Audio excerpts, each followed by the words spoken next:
ونبئهم أن الماء قسمة بينهم كل شرب محتضر فنادوا صاحبهم فتعاطى فعقر فكيف كان عذابي ونذر إنا أرسلنا عليهم صيحة واحدة فكانوا كهشيم المحتضر ولقد يسرنا القرآن للذكر فهل من مدكر كذبت قوم لوط بالنذر إنا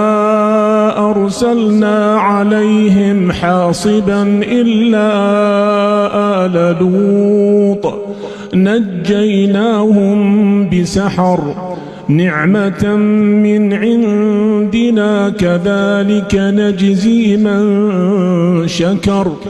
ولقد أنذرهم بطشتنا فتماروا بالنذر ولقد راودوه عن ضيفه فطمسنا أعينهم فذوقوا عذابي ونذر ولقد صبحهم بكرة عذاب مستقر فذوقوا عذابي ونذر ولقد يسرنا القرآن للذكر فهل من مدكر ولقد جاء آل فرعون النذر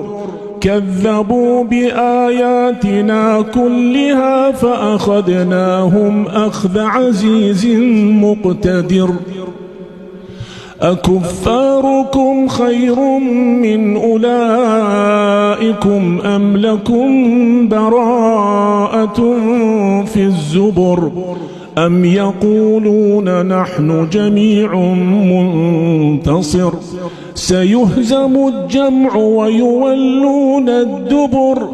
بل الساعة موعدهم والساعة أدهى وأمر إن المجرمين في ضلال وسعر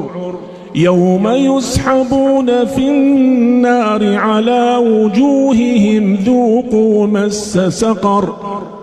إنا كل شيء خلقناه بقدر وما أمرنا إلا واحدة كلمح بالبصر ولقد أهلكنا أشياعكم فهل من مدكر وكل شيء فعلوه في الزبر وكل صغير وكبير مستطر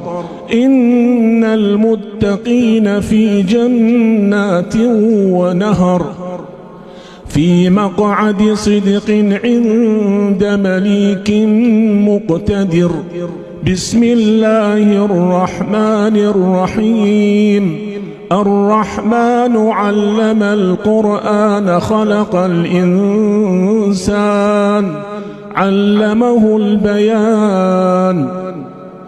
الشمس والقمر بحسبان